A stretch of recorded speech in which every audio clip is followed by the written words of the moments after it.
Welcome back to the Voices or Voice of Metal, whichever you prefer. Pretty much it's probably going to be Voices of Metal eventually, probably, but we'll wait and see what happens. Um, I just thought I would say thank you again for everybody that does like and subscribe. I appreciate each and every one of you very much. Hopefully, I won't have too many difficulties. We've had storms here, and possibly our internet might be a little bit wonky, so we'll wait and see what happens.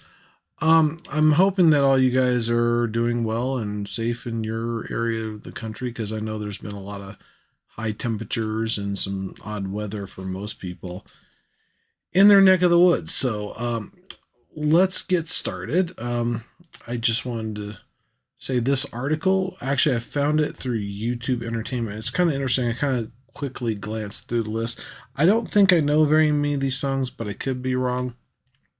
So let's dive into this a little bit and kind of read what they have to say about it because it's rather interesting. Um, I didn't get down through the reading the whole thing myself, but excuse me, it's rather interesting. One is from it's top 10. Let's see your top B side metal bonus tracks that are perfected so perfect they should be classics, basically is what it boils down to. And the quite a few of these are the big bands or fairly big bands that are fairly well known by most people in the metal community. One is Iron Maiden from the song is called Total Eclipse from 1982. I'm hoping that eventually I will add these to a list and post those on there for you guys to have a playlist to listen to. It's basically this one. It says it's one of the most infamous heavy metal regrets in history. Oh, okay. A pressed for time, Iron Maiden had to choose between putting Total Eclipse or Gangland on the number of the beast. And for 40 years, they've been vocal about how they backed the wrong horse, which is rather interesting. This track should have fit perfectly before Hallowed Be Thy Name, which is one of my personal favorites. I love that song anyway, but it's kind of crazy. I didn't even know it was their song because originally I heard it from Motorhead. No, yeah, Machine Head, sorry. Machine Head on Hallowed Be Thy Name and stuff. It's rather interesting. Um, but anyway, the vocals of Bruce Dickinson in his Iron Maiden debut hits all of the right emotional notes before the molten frenzy of guitarist rides alongside Cliff Bar's trademark galloping Total Eclipse has been since been taken off and on number. Wait a minute, taken on and off number. I don't know what that means. Again and again, and it has, as it stands, it's not part of the album on streaming services. It did get a standalone release in 2022. Oh, that's probably the reason why. So a lot of people didn't even know about this, but they did in '82, and apparently it had its own release in 2022, probably during the pandemic. I would assume, maybe, possibly, which is rather interesting. I'll have to check that one out. Um, the other one, this number two on the list here, is Slayer's Aggressive Perfector, 1983. So we got a 1982, 1983 songs. Poor Aggressive Perfector. The track was the first original Slayer song ever heard, appearing on Metal Blade Records. Okay. The Metal Massacre 3 compilation is 1983.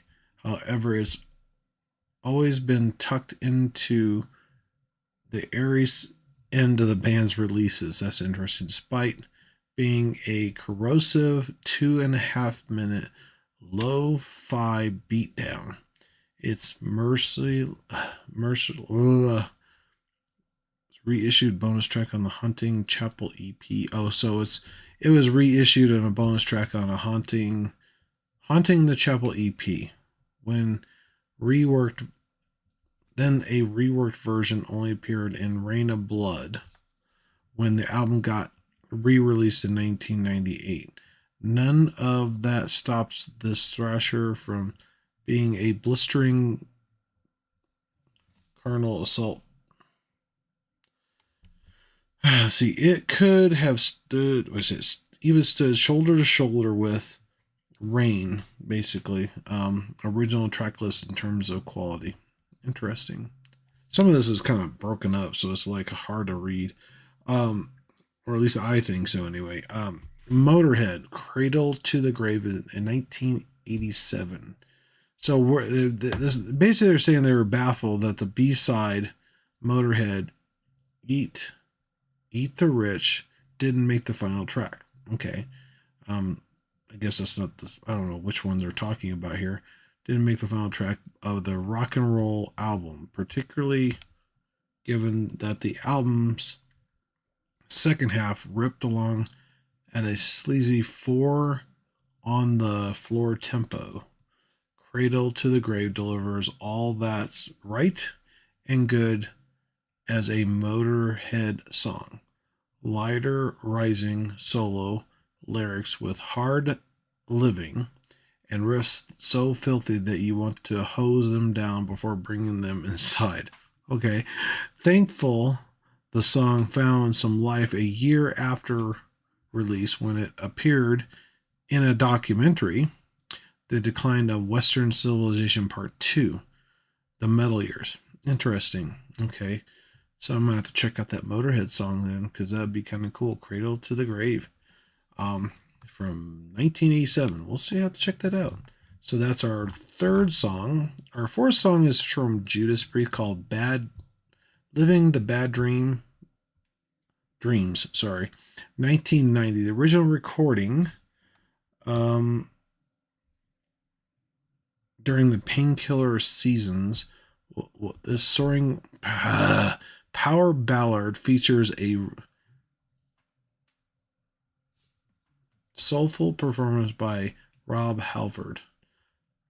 Amidst a stunning interplay between guitarist Glenn Tipton and Dee Downing, it has remained metaphorically locked in Judas Priest's vault until 2001, when the track was added to the album's reissue 10 years after Painkiller received its gold certification. Interesting. Though the band's Bad Dreams appears only as a bonus on the reissue, it provided an astonishing fitting as the close for one of the best, most important albums Rob and company has ever released. Interesting. I'll have to check that one out too. Cradle of Filth. Interesting. Black metal. Venom cover 1998. No offense to Venom, but you wouldn't bat an eye if someone threw this Cradle of Filth cut into a list of covers that are better than the original. So apparently this is a cover of somebody else's stuff. I don't know. The classic black metal ignited a power keg in its shuddering wake, lending its name to a terrifying genre to come. Cradles pushes it even further into the style that is spawned, delivering a siege of shrieking vocals and unrelenting tempos, and the razor wire riffs of flying at a neck-breaking speed. This is a mere bonus track on the Celtic Cross version of Cruelty, and the Beast should be a crime. Version of the Cruelty and the Beast should be a crime. Blah, blah. I didn't really read that ahead. Anyway, the next one on our list is from Mastodon. This is interesting. Cut You Up with a Linoleum Knife from 2007. Interesting.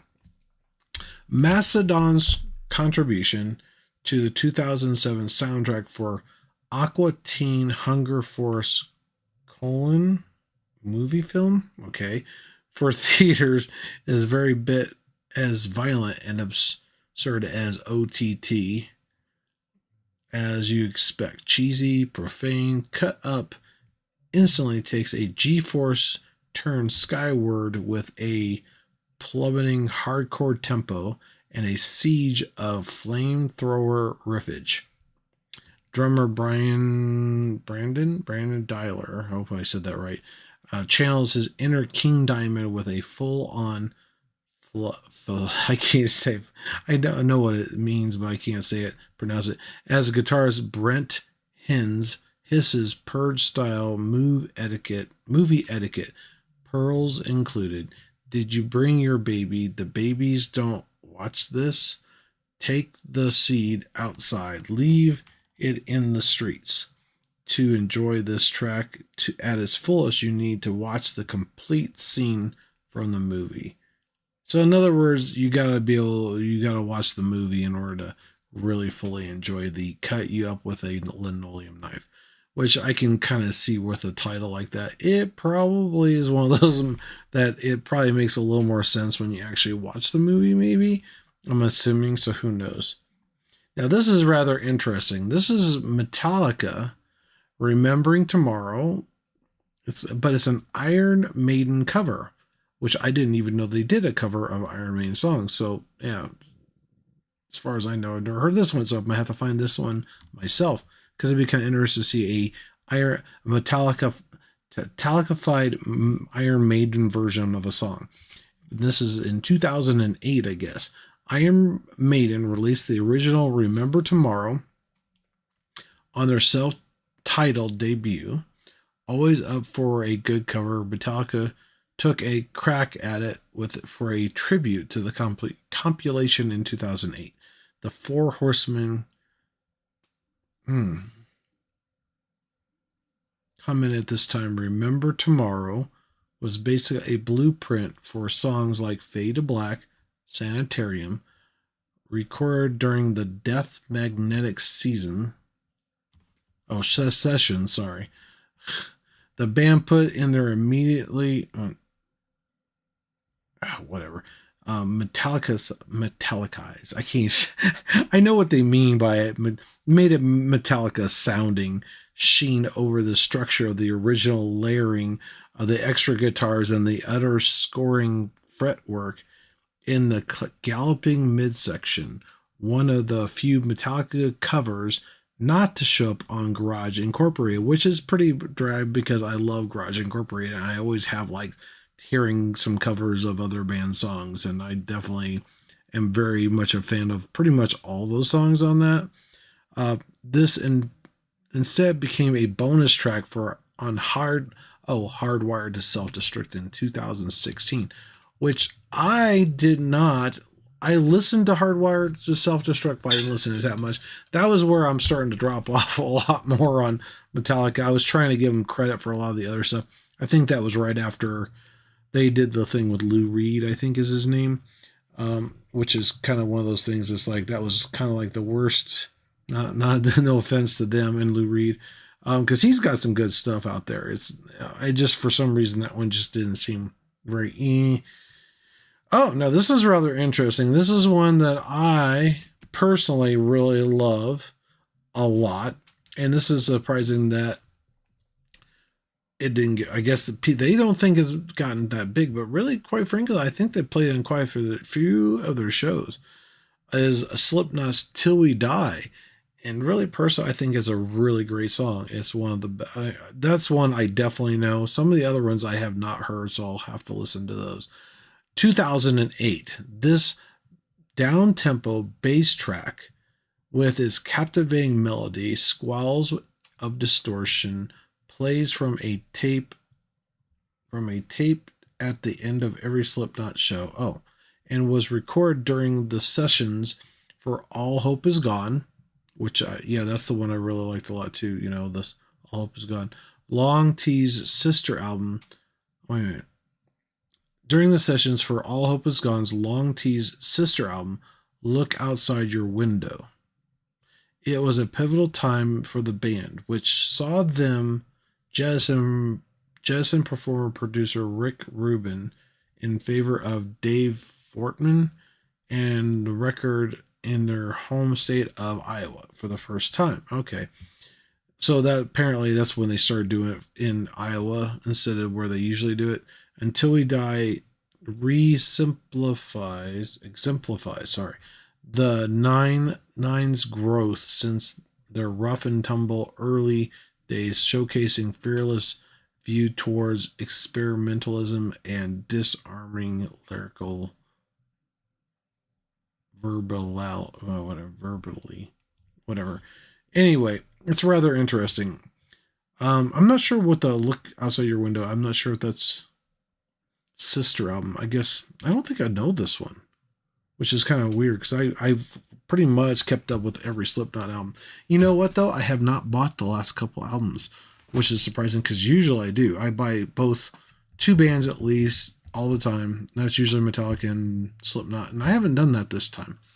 Um, I guess because I've been streaming, I don't feel the need to buy them.